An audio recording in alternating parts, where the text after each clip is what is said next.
चलिए अब आते हैं section C, question number 50। An AC voltage V equal to V naught sin omega t is applied across a pure inductor of inductance L. Find an expression for the current I flowing in the circuit and show mathematically that the current flowing through it lags behind the applied voltage by a phase angle of pi by 2. सवाल का दूसरा भाग है an AC voltage of 100 volt 50 hertz is connected across a 20 ohm resistor and 2 millihenry inductor in series. Calculate the impedance of the circuit.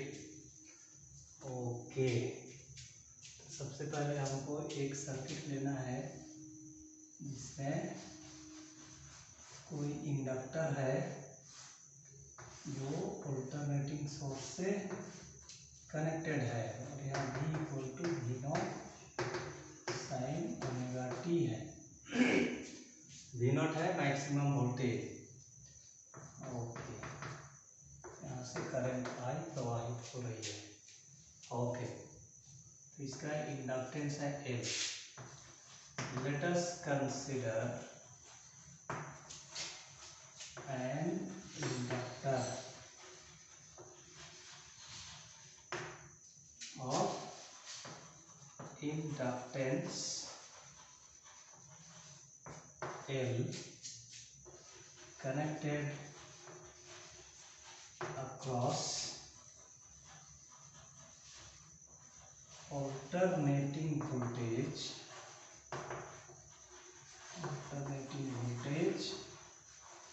में जो कि दिया हुआ है V equal to V not sine omega t. Okay,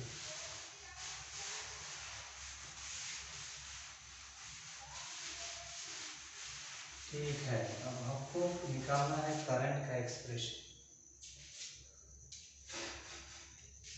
okay, current का expression तो क्या हो जाएगा,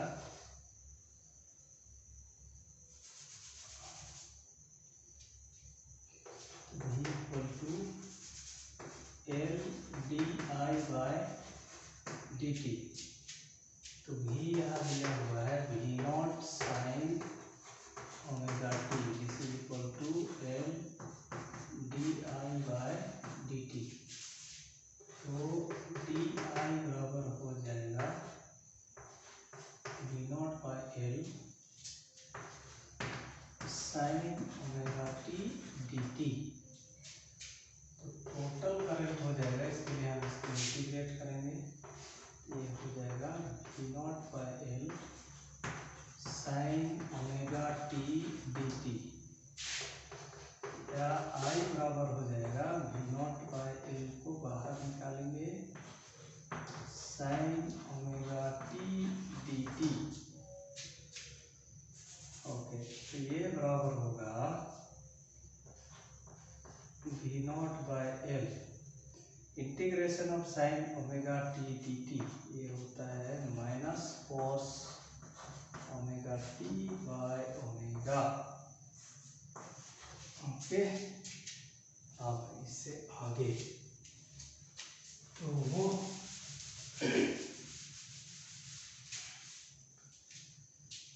ये हो जाएगा, माइनस साइन को इधर निकाल देंगे। Okay, this is equal to minus V not by omega को इधर ले आएंगे L ओमेगा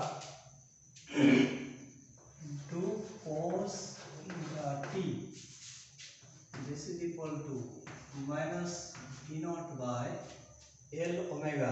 L ओमेगा बराबर होता है inductive reactance XL cos omega t। Okay, this is equal to V not by XL, ये हो जाएगा I not minus I not cos omega t। अब भी दिया हुआ है साइन के टर्म में V not sine omega T, तो इसको हम लिख सकते हैं आई नॉट साइन, यहाँ माइनस है इसलिए होगा omega T minus pi by 2। Okay, तो आई इक्वल टू, यही हमको निकालना है, I equal to I nought sine omega T minus pi by 2। तो ये इक्वेशन दिखाता है, this shows that current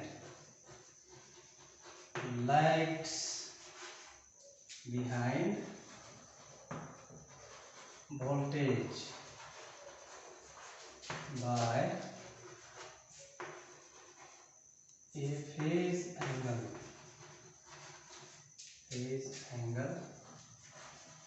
of pi by 2। Okay, तो ये हो गया सवाल के पहले भाग का जवाब। ठीक है, सवाल का दूसरा भाग। ओके, सवाल का दूसरा भाग है, ओके इसको निकालते हैं।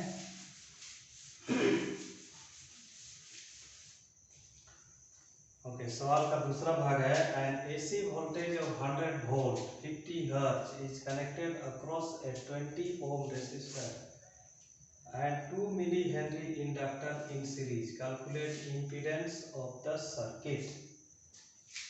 Okay, voltage of 100 volt 50 hertz, तो impedance निकालना है।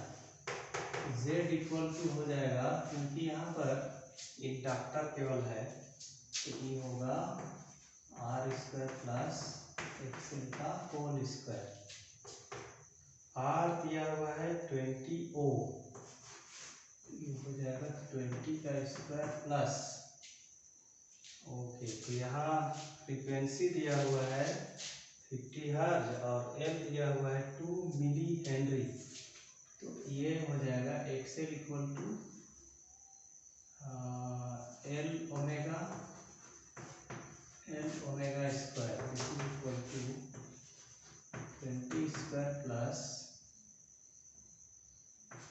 एल ओमेगा होता है 2 पाई न्यू, तो इतना square, this is equal to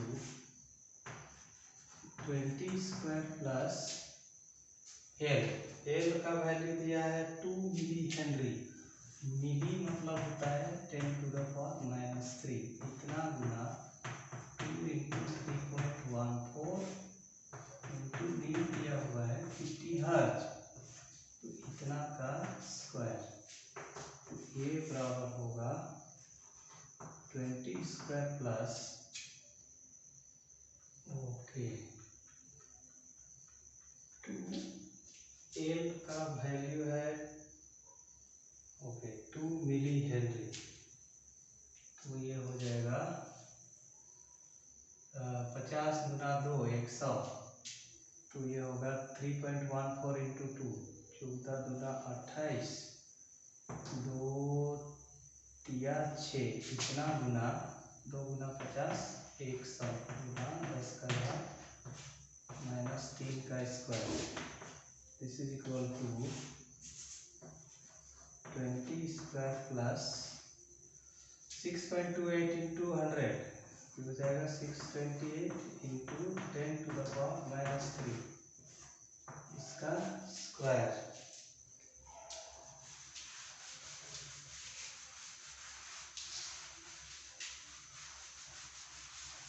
okay, तो 6.28 इंटू 10 टू द पावर 3, तो ये 0.628, इसको हम 0.6 लिख सकते हैं, इक्वल टू 20 स्क्वायर प्लस है ना 0.6 का whole square, this is equal to 20 square हो जाएगा 400 और 0.6 होगा 0.36, 0.6 का स्क्वायर होगा 0.36, equal to square root of 400.36, ये बराबर होता है ना 400 का तो 20 हो जाएगा 20.008, दिस इज इक्वल टू 20.01 ओम। ये हो गया सेकेंड पार्ट का answer. Okay, question number 68, derive an expression for equivalent focal length of combination of two lenses. Question B, when two lenses of equal focal length but of different nature is placed in contact, what will be the equivalent focal length? Question number C, hence write expression for equivalent power. Okay, तो ए number का हम लोग पहले answer लिखते हैं। तो मान लिया कि दो कॉन्वेक्स लेंस हैं जो कि एक दूसरे से कॉन्टैक्ट पर है। ओके, ये हो गया प्रिंसिपल एक्सिस। ओके, ये है इसका ऑप्टिकल सेंटर। ठीक, तो जब यहाँ पर कोई पॉइंट ऑब्जेक्ट है, ओके, तो अगर ई लेंस नहीं होता तो इसका इमेज यहाँ पर बनता I1।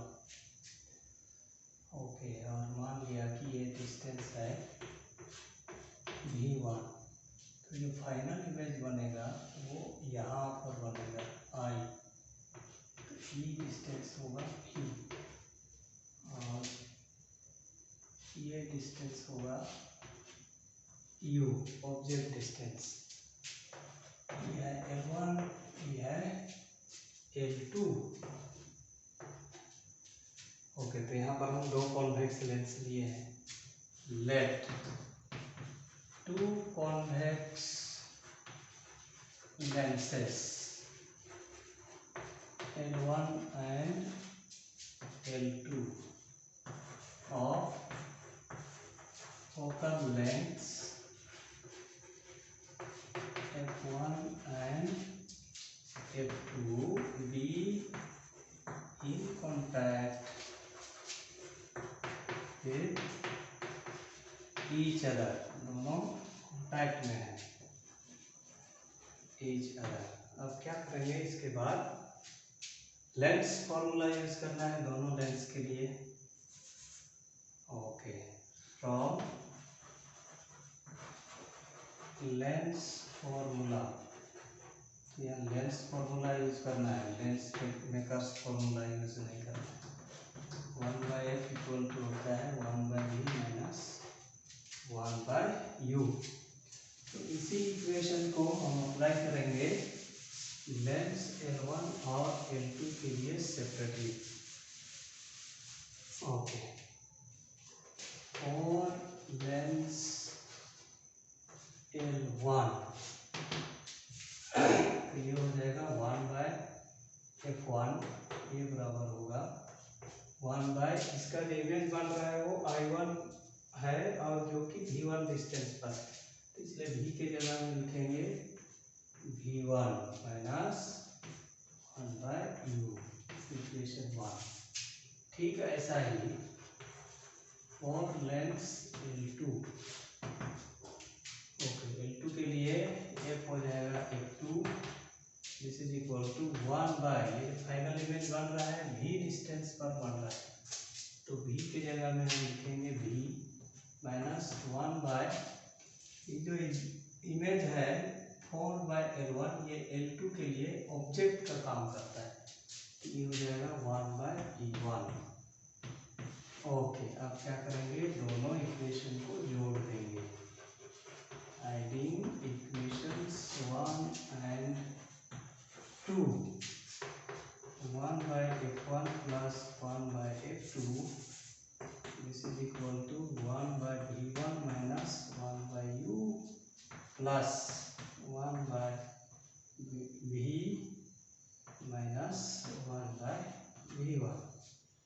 तो 1/v1 यहाँ प्लस है, इधर माइनस है, कैंसिल हो गया, तो ये हो जाएगा 1/f1 plus 1/f2 equal to minus 1/u plus 1/v। इसको हम लिख सकते हैं 1/v minus 1/u।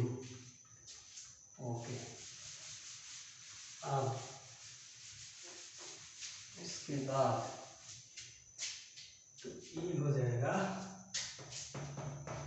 1/f1 plus 1/f2 equal to 1/g minus 1/u equal to 1/f होता है, लेकिन यहाँ होगा 1/f इक्विवेलेंट। ओके, या इसको हम लिख सकते हैं f1 plus f2 by f1 f2 equal to 1/f equivalent. Therefore, F equivalent will be equal to F1 F2 by F1 plus F2। तो ये हो गया expression for equivalent focal length. ठीक है, अब जाएंगे इस सवाल का दूसरा भाग। ओके, दूसरा भाग क्या बोलता है? ओके, दूसरा भाग बोलता है when two lenses of equal focal length but of different nature is placed in contact, what will be the equivalent lengths? तो different nature मतलब अगर हम लेंगे f1 होगा positive, f equal and opposite बोलता है, f2 होगा नेगेटिव, देन क्या होगा F इक्विवेलेंट। तो F इक्विवेलेंट बराबर ई वाला फॉर्मूला लगा देंगे, F1 की जगह में F लिखेंगे, F2 की जगह में माइनस F लिखेंगे, तो F minus F this is equal to minus F square by 0, this is equal to infinity. तो वैसी स्थिति में F इक्विवेलेंट हो जाएगा इन्फिनिटी। ओके, सवाल का तीसरा भाग है hence write expression for equivalent power. तो P इक्विवेलेंट बराबर हो जाएगा power of lens 1 plus power of lens 2। Okay, तो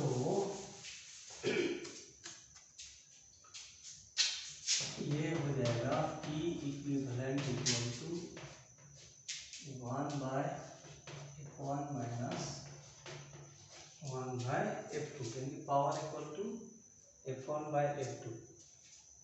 okay, power equal to 1/f। अब अगर दोनों का फोकल लेंथ सेम है तो ये हो जाएगा f 1/f माइनस ये हो जाएगा ओके प्लस ई हो जाएगा माइनस 1/f, ई हो जाएगा 1/f minus 1/f equal to 0। तो इस प्रकार से इसका जवाब ऐसा दिया जा सकता है। Okay, question number 17, prove Snell's law on the basis of Huygens principle. Snell's law होता है mu equal to sine I by sine r. तो वही हमको प्रूव करना है by using Huygens principle. Okay, इसका फिगर इस प्रकार से हम लिखेंगे। मान लिया कि ये रेयर मीडियम है जिसका रिफ्रैक्टिव इंडेक्स μ1 है और E है डेंसर मीडियम और इसका रिफ्रैक्टिव इंडेक्स है μ2। ओके, तो पहले ड्रॉ करेंगे एक वेव फ्रंट। तो जब प्रकाश की किरण रेयर टू डेंसर मीडियम जाती है तो नॉर्मल की ओर मुड़ जाती है। ओके, ई ऐसे मुड़ जाएगा। तो यहाँ पर एक परपेंडिकुलर खींच देंगे ए बी, होगा इंसिडेंट वेव फ्रंट और डेंसर मीडियम में ई हो जाएगा इसका वेव फ्रंट का पोजीशन। मान लिया ये है ए डैश और ये है बी डैश। तो angle between incident ray and normal, ये होता है एंगल ऑफ इंसिडेंस। ये एंगल आई है तो ये होगा 90 डिग्री माइनस आई, इसका मतलब है ये एंगल होगा आई। ओके, तो ये आर, उसी प्रकार यहाँ भी ये होगा 90 डिग्री माइनस आर और ये एंगल होगा आर। ओके, ठीक है। अब मान लिया कि speed of light rare medium में v1 है और यहाँ है v2। ओके, ठीक है। अब इधर थोड़ा सा बता देना, here A B equal to incident wave front, incident wave front. Okay, A dash B dash ये है refracted wave front, refracted wave front. Okay, v1 है refractive index of rare medium, index of rare medium. mu2 है refractive index of denser medium. v1 है speed of light in rare medium, rare medium. और v2 है speed of light in denser medium. और आपको पता है speed of light in rare medium is greater than speed of light in denser medium. Okay, फिर जो Huygens principle का main point है उसको इसके बाद लिख देना। According to Huygens principle, Huygens principle, every point on a given wave front, given wave front acts as a fresh source, a fresh source of new disturbance,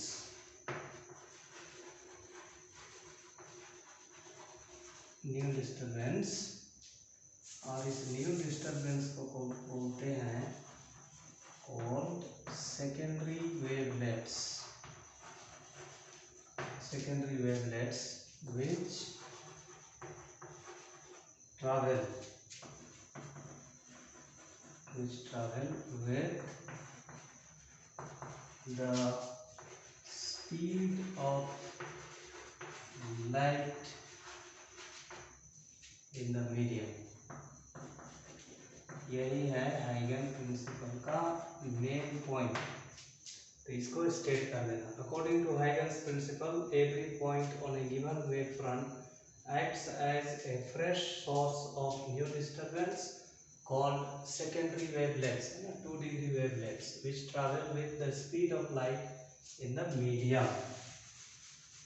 okay, अब wavelet को B से B dash में पहुंचने में लगा समय हो जाएगा, वेलोसिटी v है तो यहाँ हो जाएगा v1t और इधर हो जाएगा v2t। ओके, अब time required for the wavelets to reach from B to B dash is B dash बराबर हो जाएगा v1t है ना, time equal to velocity, okay, distance travel equal to velocity into time, velocity बराबर distance by time. Okay, इसी प्रकार the time required, okay, similarly time required for wavelets to reach from A to A dash will be A dash, A dash क्योंकि velocity v2 है तो ये हो जाएगा v2t। Okay, इसको इक्वेशन 1 मान लो, इसको इक्वेशन 2। अब इक्वेशन 1 को इक्वेशन 2 से डिवाइड करना है। इक्वेशन 1 डिवाइडेड बाय इक्वेशन 2, वो ये हो जाएगा bb dash by a dash equal to v1t by v2t, t की कैंसल हो जाएगा v1 बाय v2। ओके, तो स्नेल्स लॉ में sine i of sine r mu equal to sine I by sine r. Okay, इसलिए अब sine i of sine r का हम expression निकालेंगे। तो साइन आई के लिए हमको लेना होगा triangle A P P dash, from triangle A P B dash sine I, ये साइन आई बराबर होगा B B dash by A B dash. तो बी बी डैश तो है v1t by A B dash. Okay, इसको कोई equation मान लेते हैं, इक्वेशन 3। अब साइन आर कहाँ से निकालेंगे, A B dash A dash, from triangle A B dash A dash sine r, इसके लिए हम साइन आर का एक्सप्रेशन निकालेंगे। तो ये हो जाएगा A dash by A B dash, या साइन आर बराबर हो जाएगा v2t by A B dash. Okay, अब sine I by sine R, अब इक्वेशन 1 और इक्वेशन 2 को 3 और इक्वेशन 4 को डिवाइड करेंगे। Okay, therefore sine I by sine are equal to v1t by A B dash divided by v2t by A B dash equal to v1t by A B dash into A B dash by v2t। तो sine I by sine are बराबर हो जाएगा A B dash cancel, t cancel, v1 by v2। हाँ, हमको यहाँ लाना है refractive index. Now ये रिफ्रैक्टिव इंडेक्स बराबर होता है c बाय v, तो v बराबर हो जाएगा c बाय म्यू, तो यहाँ से v1 equal to c bye v1 and v2 equal to c by μ2। Okay, therefore sine I by sine R this is equal to v1 by v2 है, तो होगा c bye v1 divided by c by μ2। Okay, तो ये हो जाएगा c by μ1 into μ2 by c, c cancel, तो बच गया sine I by sine are equal to μ2 by μ1, या sign I by sine r is equal to refractive index of medium 2 with respect to medium 1, या इसी को हम लिखते हैं sine I by sine are equal to mu. Okay, इधर लिख देना, this is known as Snell's law.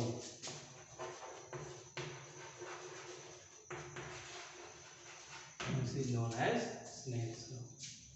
ठीक है, तो इस प्रकार से एकदम आराम से बना सकते हैं।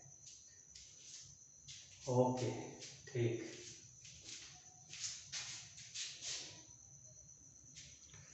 Question number 18, draw IV characteristic, current voltage characteristics of PN junction diode in forward biasing and reverse biasing. Why does reverse current show a sudden increase at the critical voltage? Okay, IV characteristic दोनों का एक ही में बना सकते हैं या इसको अलग अलग भी बना सकते हैं। ओके, ई हो गया I और ई हो गया V। ओके, तो फॉरवर्ड बायसिंग में करंट जो होता है मिली एम्पियर होता है, 10⁻³ एम्पियर। ओके, तो इसका ग्राफ इस प्रकार से होता है। ठीक है, इसको बोलते हैं नी वोल्टेज।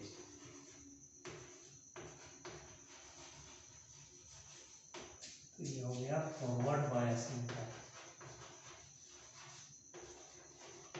ठीक है, ये सवाल 5 नंबर वाला में तो नहीं पूछा जाएगा ना, ये 3 नंबर में पूछ सकता है। ओके, रिवर्स बायसिंग में क्या होता है, ये भी ऐसे ऐसे जाएगा और अचानक यहाँ पर इंक्रीज होगा, क्या इंक्रीज होगा, और इस वोल्टेज को बोलते हैं क्रिटिकल वोल्टेज। क्रिटिकल वोल्टेज, और यहाँ जो करंट होता है ये होता है माइक्रो एम्पियर में, 10⁻⁻6 एम्पियर। ओके, तो ई वाला है रिवर्स। ओके, इस सवाल का बाकी बचा है दूसरा भाग। इसमें पूछता है कि why does the reverse current show a sudden increase at critical voltage. तो क्रिटिकल वोल्टेज पर ये जो रिवर्स करंट होता है वो अचानक क्यों होता है। ओके, तो इसका कारण है कि at critical voltage there is an increase in the number of minority charge carriers. Okay, and this increase is due to the breaking of covalent bonds. Okay, तो इसको लिख देना। Okay, there is, या इसको लिख सकते हैं the reverse current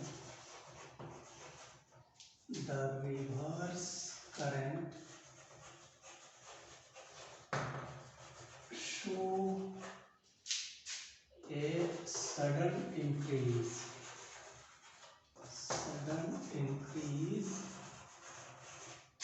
at critical voltage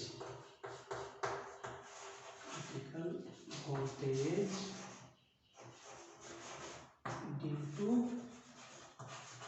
increase in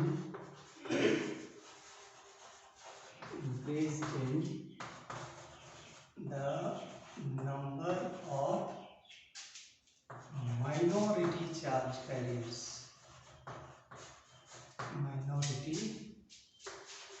charge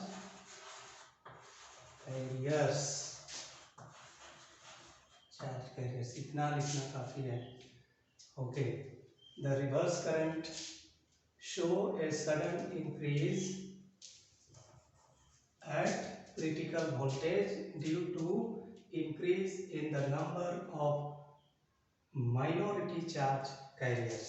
ठीक है, एक नंबर का पूछा है इसको, इसलिए इतना लिखना काफी है। ठीक है, इसके बाद अब बचा है last question, question number 19।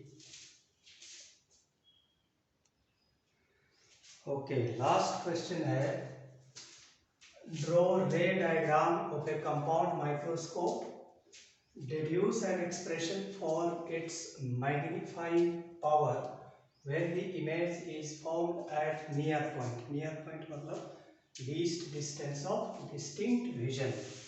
Okay, तो हमको पहले रे डायग्राम बनाना है, फिर उसके बाद मैग्नीफाइंग पावर का एक्सप्रेशन निकालना है। ओके, तो कंपाउंड माइक्रोस्कोप में दो लेंस होते हैं। ठीक है, एक को बड़ा बनाना और एक को छोटा। ठीक है, फिर यहाँ ड्रॉ करेंगे सबसे पहले प्रिंसिपल एक्सिस। ओके, ये है इसका ऑप्टिकल सेंटर और आई पीस का ऑप्टिकल सेंटर C2। ठीक है, ये है ऑब्जेक्टिव लेंस, ऑब्जेक्टिव लेंस, और ये है आई पीस, आई पीस। ठीक है, तो यहाँ पर कोई एक ऑब्जेक्ट ले लेना है ए बी। ओके, तो जब फिगर ड्रॉ करते हैं तो एक रे जाएगी ऑप्टिकल सेंटर से ऐसे, फिर एक रे जाएगी पैरेलल टू प्रिंसिपल एक्सिस ऐसे, और यहाँ पर से ये जहाँ पर ये एक दूसरे से मिलेंगे वही होगा ना इमेज। तो यहाँ रियल और इन्वर्टेड इमेज बनेगा। ओके, फिर इसको इधर ले जाना है, फिर यहाँ से एक रे ना ऑब्जेक्टिव ओके आई पीस का ऑप्टिकल सेंटर से एक रे ऐसे खींचना है। ओके, फिर इधर एक आँख बना देना है। ओके, फिर इसको क्या करना है, पीछे की ओर इधर बढ़ाना है, जहाँ पर ये एक दूसरे से मिलेंगी वही होगा इसका इमेज। रियल और इन्वर्ट। ओके, ये रियल नहीं होगा,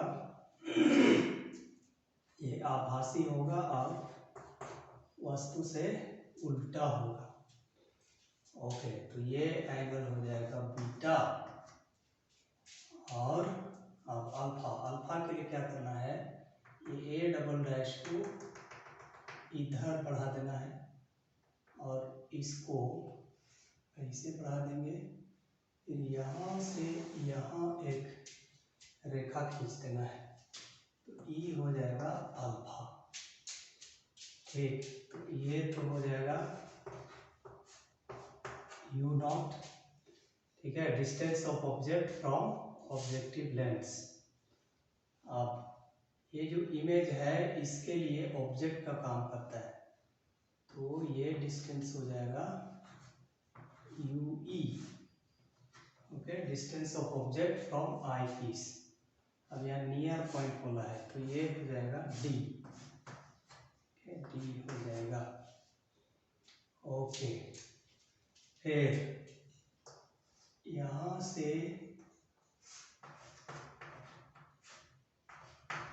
इसके सीध में ये हो जाएगा focal length of objective lens, और ई वाला होगा focal length of eyepiece. Okay, फिर इसको कुछ नाम दे देते हैं। Okay, P. ठीक है, तो ये हो गया, इसका आपको मिलेगा है ना, इसका आपको मिलेगा 2 + 3। Okay, 2 number. ठीक है,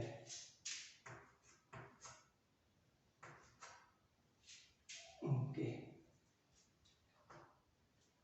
ठीक है, अब हमको डिराइव करना है मैग्नीफाइंग पावर।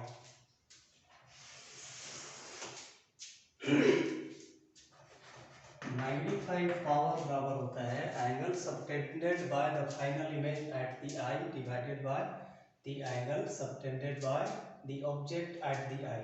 तो फाइनल इमेज का आँख के साथ जो एंगल बनता है वो है बीटा, और ऑब्जेक्ट के द्वारा आँख पर बनाया गया एंगल है अल्फा। और ये बीटा और alpha are very small, since beta and alpha are very small, we can say magnifying power equal to tan beta by tan alpha।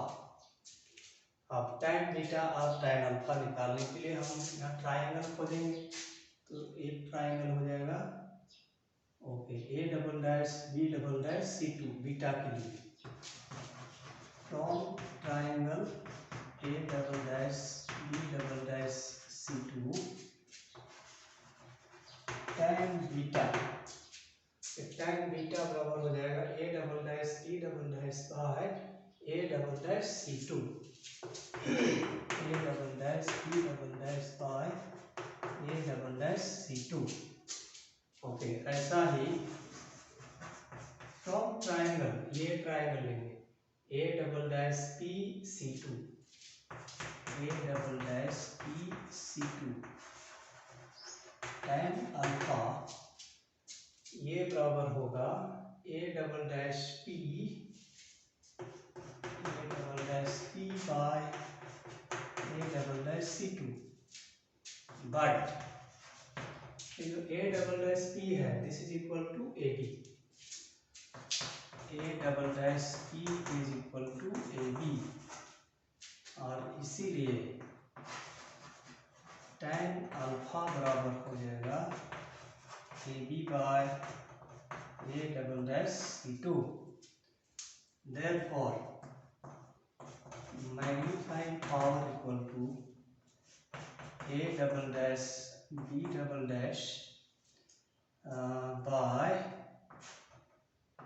A double dash C2 divided by AB by A double dash C2। Okay, अब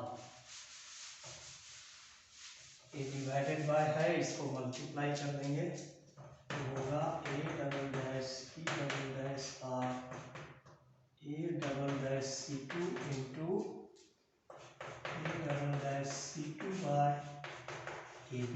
तो ये cancel, तो आ जाएगा A double dash B double dash by AB।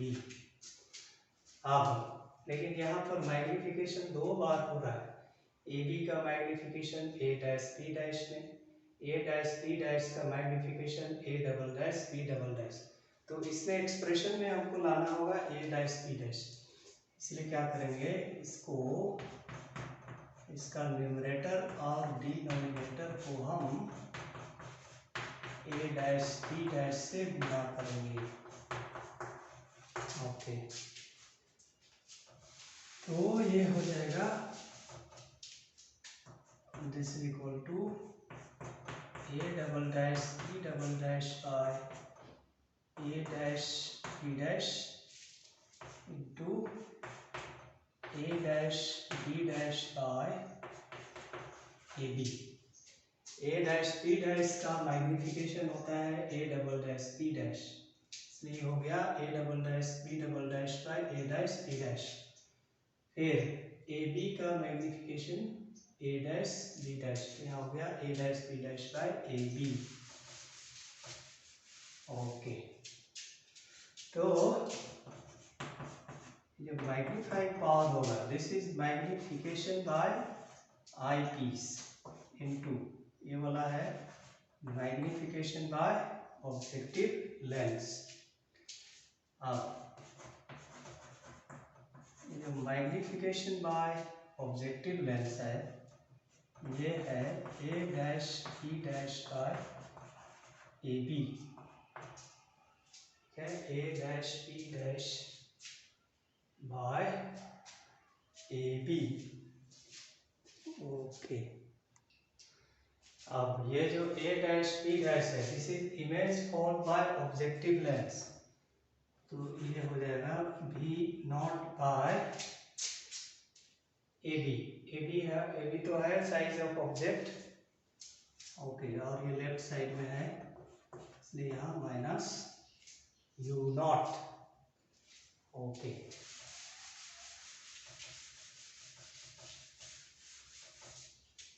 अब तो इस okay, अब एम ई बराबर है A double dash B double dash by A dash B dash, A dash B dash. तो ये बराबर हो जाएगा ओके, ई होगा okay minus B E by okay minus B E bye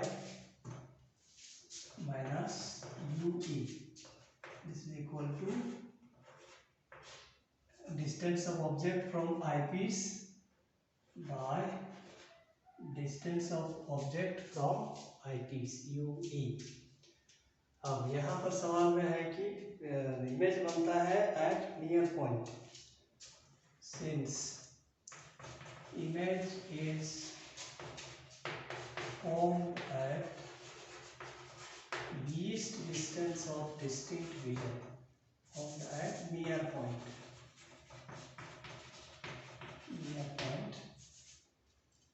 therefore m equal to d by ue। Okay, इसीलिए magnifying power बराबर हो जाएगा okay v not by minus u not into d by ue। Okay, d by ue। अब हम निकालेंगे d by ue, तो इसके लिए हमको कंसिडर करना होगा lens formula. From lens formula for the eyepiece, lens formula होता है 1/f equal to 1/t minus 1/u। तो आई पीस के लिए ये हो जाएगा 1/fe equal to 1/v, ve है d लेफ्ट साइड में, तो ये होगा साइन कन्वेंशन अप्लाई करेंगे तो माइनस टी माइनस 1/माइनस ue। ओके, तो इसको हम लिख सकते हैं 1/fe इक्वल टू 1/माइनस T minus into minus plus 1/ue, या इसको इधर लाएंगे तो ये होगा 1/fe plus 1/d equal to 1/ue। तो हमको प्राप्त करना है d बाई ue बराबर कितना होगा, तो हम क्या करेंगे सबको d से मल्टीप्लाई करेंगे, ये होगा d by fe plus d by d equal to 1/ue, या इसका हम लिख सकते हैं d by fe plus 1 equal to 1/ue। Okay, इसीलिए अब इसमें d by ue okay d by ue बराबर d बाई fe प्लस 1 या 1 प्लस d बाई fe लिखेंगे तो मिल जाएगा v not minus u not into 1 plus d by fe। Okay, तो यही है आपका फाइनल एक्सप्रेशन। ठीक है, तो इस प्रकार से हमारा सेट फॉर्म कंप्लीट हो जाता है। आशा है आपको इससे हेल्प मिली। अगर हेल्प मिली तो इसे अपने दोस्तों को भी शेयर कीजिएगा, और एक लाइक तो बनता है ज़रूर, आप इसे एक लाइक दे दीजिएगा। ओके, सबों को बेस्ट ऑफ लक।